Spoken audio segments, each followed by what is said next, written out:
Irmãos, como sempre, o Padre Diego está aqui no confessionário atendendo às confissões daqueles que desejarem aproveitar esse tempo da Santa Missa. Então nós escutávamos no domingo passado, aquela longa narrativa da mulher samaritana que se encontra com a água viva que é Jesus. Hoje, mais uma vez, uma longa narrativa desse encontro de Jesus com esse homem cego de nascença. Esses evangelhos que vão aparecendo no terceiro, quarto, quinto domingo do tempo da Quaresma, eles são evangelhos que falam para nós acerca do batismo de forma um pouco velada. Apresentava isso para a comunidade no último domingo e vou tentar fazê-lo novamente hoje. Então, o evangelho começa dizendo que Jesus passava e, ao passar, viu um homem cego de nascença. Esse homem, meus irmãos, eu já começo dizendo, ele representa o povo judeu, mas representa também a humanidade antes do batismo. Ninguém tem a luz, ninguém nasce cristão. Nós somos feitos cristãos, nós recebemos a luz na medida em que, passando pelo batismo, entramos na vida de Cristo. Antes de nós continuarmos a meditar, tem um recorte aqui na leitura, e que eu queria só esclarecer para a comunidade para não ficar confuso.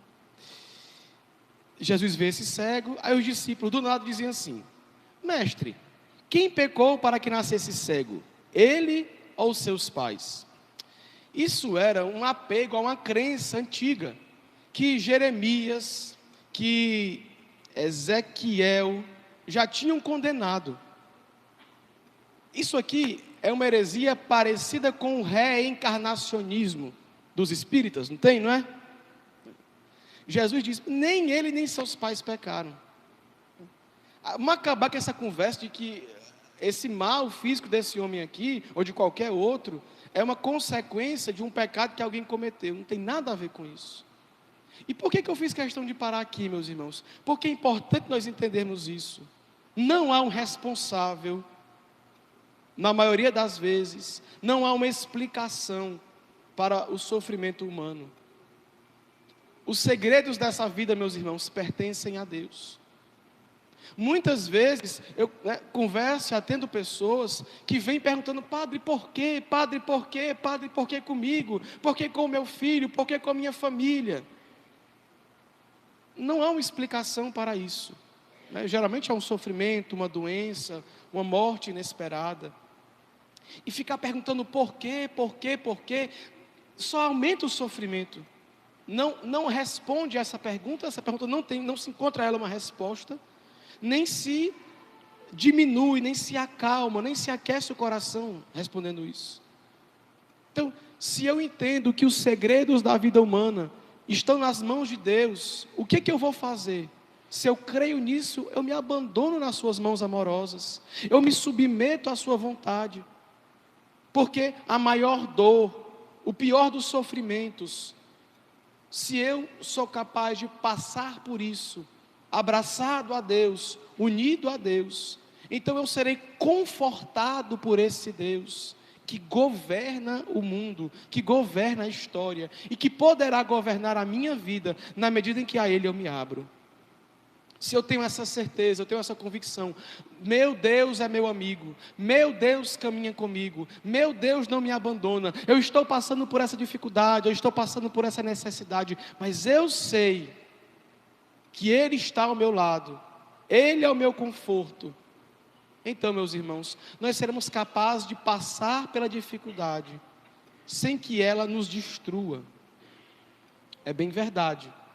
Para esse mundo nosso em que nós vivemos, superficial, descrente, esse mundo que não crê na luz de Deus, que ilumina as nossas consciências, que abre a nossa inteligência, isso é indiferente. Então, portanto, essa racionalidade cega e orgulhosa.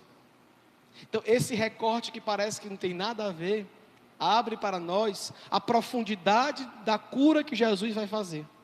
Reparem, Jesus não está apenas curando fisicamente o olho daquele homem cego. Essa cura de Jesus é um outro sinal. É um sinal que aponta para uma coisa muito maior. Para quê? Jesus que deseja abrir os nossos olhos para enxergar a verdade que é Ele mesmo. Jesus que quer nos trazer a luz que não se apaga, ainda que os nossos olhos se fechem. Então, quando Jesus... Isso aqui na missa de semana eu já expliquei uma vez, mas vou explicar de novo, porque parece esquisito, né? Jesus cospe no chão, faz lama e esfrega nos olhos do homem cego. Para nós é bem nojento, não é? Bem asqueroso, vamos ser sinceros, né? Maria, que é isso? A gente não pode romantizar a Escritura, não. Vamos ler com verdade. Isso aqui... Agora vamos entender por que Jesus fez isso. Muito bem. Para os judeus, a saliva era o sopro, o ar em forma líquida. Tá certo? Então, quando Jesus cospe no chão, faz lama e passa nos olhos daquele homem cego, o que na verdade ali está acontecendo? Jesus está refazendo aquilo que um dia o Pai fizera lá em Gênesis. Como é que o homem é criado? Gênesis 3. Do barro, Deus faz o homem. Sopra o sopro da vida em suas narinas e o homem passa a viver. Se a saliva é o sopro, o ar de forma líquida, Jesus está, portanto, recriando o homem que havia destruído a obra da criação de Deus pelo seu pecado. Bonito isso, não é? Então Jesus, ele refaz aquilo que acontecera no Gênesis. Sopra, né? Quando ele cospe, monta aquela lama e passa nos olhos daquele homem. Só que não termina aí. Jesus manda que aquele homem vá se banhar, se lavar na piscina de Siloé. Siloé, que quer dizer na piscina do enviado. Mais um sinal. Que sinal é esse? Agora o sinal do batismo. Ele então refaz aquilo que o Pai fizera e que o homem destruiu pelo seu pecado. E coloca um modo ritual para o homem chegar até aí. Isso aqui pode parecer complicado, mas eu queria que vocês entendessem isso. Vamos lá. Deus havia criado o mundo em Gênesis, certo? O homem, pelo seu pecado, destruiu, prejudicou o mundo, tornou ele defeituoso. Com a vinda de Jesus Cristo para o mundo, ele vem fazer o quê? O que nós dizemos em toda a missa? Ele é o Cordeiro de Deus que tira o pecado do mundo. Não é assim? Às vezes as pessoas rezam errado, né? Cordeiro de Deus que tirais os pecados do mundo. Não são os pecados na multiplicidade, mas o pecado, a maldade, o erro do homem. Jesus, portanto, ele refaz aquilo que o Pai fizera e o homem destruiu. Só que ele deixa um jeito ritual disso acontecer. E qual é o ritual através do qual o homem pode viver a vida da graça de união com Deus? O batismo. É esse símbolo, mas muito mais do que o símbolo, é essa realidade que acontece. Quando nós passamos pela água do batismo, nós estamos permitindo que Deus entre em nossa vida, ilumine as nossas trevas e nos faça passar de homens meramente carnais, como diz São Paulo, para homens espirituais. Notam isso? Então, o batismo é essa grande realidade que acontece em nossas vidas. Nós passamos pela água do batismo e enxergamos. Se abre para nós uma vida muito maior, uma vida superior. Se o homem desse mundo vive com a cabeça para baixo, vendo o que está ao seu alcance, aquilo que eu dizia no domingo passado sobre a samaritana, na busca do prazer imediato, da resposta imediata às suas necessidades, o homem espiritual é chamado a olhar para o alto, a olhar para o céu, a olhar para Deus, a se encantar com as maravilhas celestes, a se encantar com a glória que o espera na eternidade, e viver a sua vida aqui nesse mundo, viver a sua vida aqui nessa terra, desejando as alturas celestes, desejando os prados eternos, desejando chegar lá um dia e se unir absolutamente a Deus, vivendo o seu batismo. Então, o cristão é esse, meus irmãos. O cristão é esse cego que foi lavado na piscina.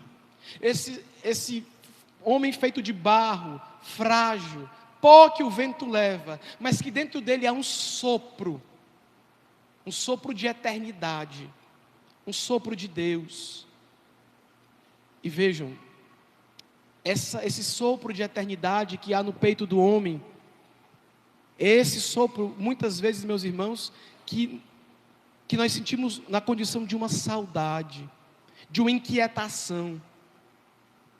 As pessoas que são um pouco mais atentas às suas próprias vidas, e fazem meditação, e rezam, e percebem os movimentos interiores, quem para mesmo para pensar sobre isso, e os autores espirituais falam disso, né? O coração do homem está sempre inquieto. Parece que nós nunca estamos satisfeitos com nada nesse mundo.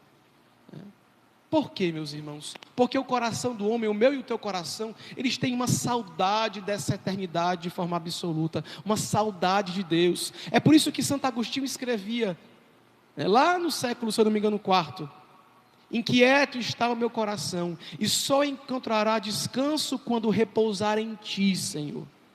Santo Agostinho foi um desses homens que conseguiu galgar uma carreira muito boa. Ele era famoso. Naquela época ele seria uma espécie de advogado, de publicitário, não sei. Santo Agostinho era um homem que tinha procurou muitos prazeres do mundo, né? A prostituição, a bebedeira. Inclusive ele fez um filho, né, antes de se converter. Então o coração dele estava inquieto, ele procurava essa felicidade em todo canto, mas não encontrava. Por quê? Porque ele procurava no lugar errado. E nós somos esses que muitas vezes procuramos a felicidade assim, né?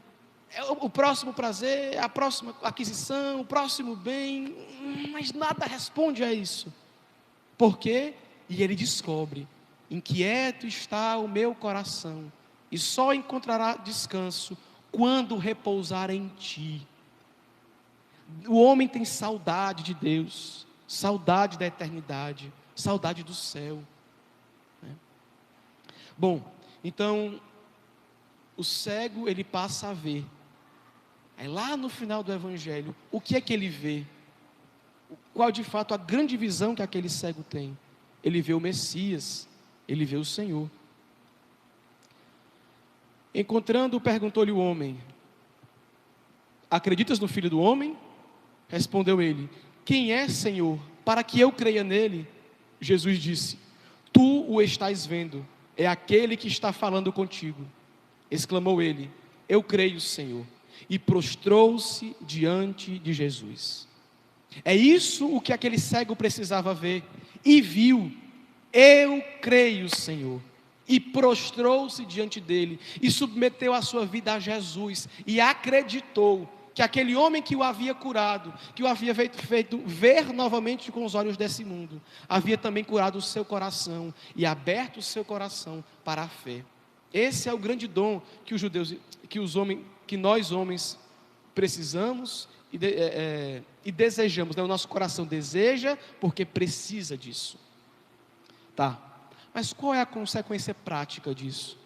O que aconteceu na vida desse homem? Meus irmãos, como Jesus, esse homem, não foi aceito pelos seus. E os cristãos até hoje continuam a não ser aceitos. Esse homem foi expulso da sinagoga, porque ele aderiu à fé em Jesus. Tentaram de todo jeito apertar ele. De todo jeito tentaram fazer com que ele negasse que Jesus era aquele que o havia curado. Ele disse: olha, se ele é um pecador, eu não sei. O que eu sei é que ele me curou. Então perguntam ele, redarguem, vão de um lado, vão do outro, e ele mantém a sua palavra. Olha, não sei o que vocês estão dizendo. O que eu sei é uma coisa: eu era cego desde que nasci, e agora eu estou enxergando. Então, o mundo, assim como não aceitou Jesus, não aceita os discípulos de Jesus. E eu já disse para vocês várias vezes, eu faço questão de repetir: ainda hoje é assim. Outro dia, no domingo, eu falava para vocês da China, não era? Dos muçulmanos que perseguem os cristãos, do povo na Nicarágua. Pois bem, essa semana eu li uma reportagem: aqui no Brasil acontece isso. De vez em quando, fui rever as reportagens para poder preparar a homilia. Em dezembro do ano passado teve isso, essa semana teve isso de novo. Ministério Público proíbe professores de rezarem o Pai Nosso em sala de aula. Essa semana agora, eu vi o estado, agora esqueci, Minas Gerais, eu acho. O Ministério Público não impede de que sejam ensinadas essas morais esquisitas para os nossos filhos, né? Como eu cheguei aqui uma vez, assim que eu cheguei aqui, uma professora estava me dizendo: padre, essa história desse kit, eu vou dizer o nome que era público na época, né? Desse kit gay, é verdade, padre. Dizem que não é, mas é. Chegou aqui na nossa escola, nós é que não aplicamos. Era um livrinho que, entre outras coisas, tinha assim, uma página era uma meninazinha, e no lugar lá tinha um buraquinho, na outra página era um meninozinho, que tinha um buraquinho. Aí você passava, mandava a criança enfiar o dedinho e passar a página. Isso aí o Ministério Público não proíbe não, viu? Proíbe não. Isso aí o Ministério Público acha bonito, aplaude, deve dar prêmio pela diversidade de quem ensina essas esculhambações em sala de aula. Mas um professor rezar um Pai Nosso é ofensivo. É proibido. O professor corre o risco de sofrer um processo administrativo e perder o seu concurso. Porque rezou um Pai Nosso. E vocês acham que o Brasil é um país cristão? Que aceitou Jesus? Que aderiu ao seu plano de salvação? Um país em que os seus órgãos oficiais perdem tempo processando professores que rezam o Pai Nosso em sala de aula. E se o Ministério Público pediu isso, o Judiciário aqueceu. Porque é assim que as coisas estão hoje. O mundo está meio invertido. Não é?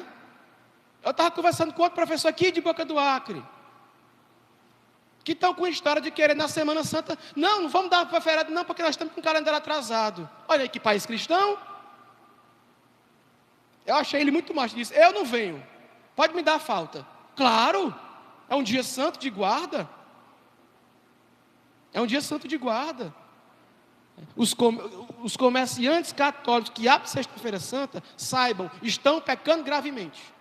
Obviamente, existem coisas, né, que chama... essenciais, que não pode fechar, eu sei. Mas é um escândalo. Nós não somos um país cristão, meus irmãos. Tem cristãos nesse país. E se duvidar, um sem vergonha do promotor desse, ainda vai para a missa, para o culto de domingo. E diz que é cristão. Um que pede um negócio desse, que proíbe o professor de rezar o Pai Nosso. Por que não? Isso aconteceu comigo, aqui em Boca do Acre. Eu mandei um ofício para uma escola, pedindo para fazer visita. Fui proibido, aqui, nesta cidade de Boca do Acre. Porque o Brasil é um estado laico. Entra todo mundo para falar para os alunos na escola, mas vai um padre? Não sei, parece que tem alergia, né? Aqui isso aconteceu. Eu escrevi uma carta deste tamanho, eu ia publicar. Aí eu conversei com os padres e disse: padre, não publique não. Tá bom, vou ficar quieto. Contra a minha vontade, mas por obediência eu me calei. Mas está salvo no meu computador ainda. Escrevi um ofício bonitinho, papel timbrado da cidade por mim, justificando, quando teve aquela missão ano passado em julho, para levar os missionários na escola. Pois a diretora mandou uma respostazinha de WhatsApp. Nem teve nem coragem de escrever uma carta de volta. O Brasil é um estado laico, só não pode vir para cá, entre outras palavras. O que eu ia fazer com aquelas crianças lá? Eu ia perverter elas? Eu ia desrespeitar em quê? Percebe? Jesus não foi aceito. O cego não foi aceito. Se você for um cristão autêntico, você também não será aceito por esse mundo. Porque esse mundo, meus irmãos, está cego para as obras de Deus. Esse mundo está cego, apaixonado pelo pecado. Esse mundo, meus irmãos, esse mundo já encontrou em si mesmo, no seu egoísmo, as respostas que queria. Não procurem Deus. Não procurem Deus. Nós não, meus irmãos. Na segunda leitura nós escutamos da carta de São Paulo: outrora erais treva, mas agora sois luz no Senhor. Vivei como filhos da luz. Não vos associeis às obras das trevas. O nosso modo de pensar, o nosso modo de agir, o nosso modo de sentir, meus irmãos, tem que ser diferente desse mundo. Não dá para nós querermos viver a vida desse mundo, igual todo mundo vive, fazendo o que todo mundo faz, e dizer: eu sou cristão, domingo, de 8 às 9:30 da manhã. Se a missa não demorar muito. Não dá, meus irmãos. E eu digo a vocês, não é fácil fazer isso, não basta querer não. Não basta, né? Como a Xuxa cantava, tudo que eu quiser o cara lá de cima vai me dar. Isso aí é mentira. Primeiro que ele não vai dar, segundo que as coisas não funcionam assim. É por isso que toda quaresma a igreja nos lembra das práticas quaresmais necessárias para a nossa conversão. Se você ainda não está rezando mais nessa quaresma, não está jejuando, e eu já falei para vocês, jejuar é sentir fome, é comer menos, pelo menos um dia na semana. E se você não está praticando a caridade fraterna com os seus irmãos, ainda dá tempo, tem 2 semanas para você. Tem 2 semanas para você arrochar a sua vida espiritual e se preparar contento para a celebração da Páscoa. Não zombemos de Cristo, meus irmãos. Com Deus não se brinca. Então, na quaresma nós somos convidados a isso, a rezar mais, a fazer mais penitência e a nos abrir à caridade. E quem faz essas coisas e não se reconhece pecador está fazendo errado. Toda missa, tem padre confessando, venha se confessar, a gente atende à tarde, quarta-feira à noite.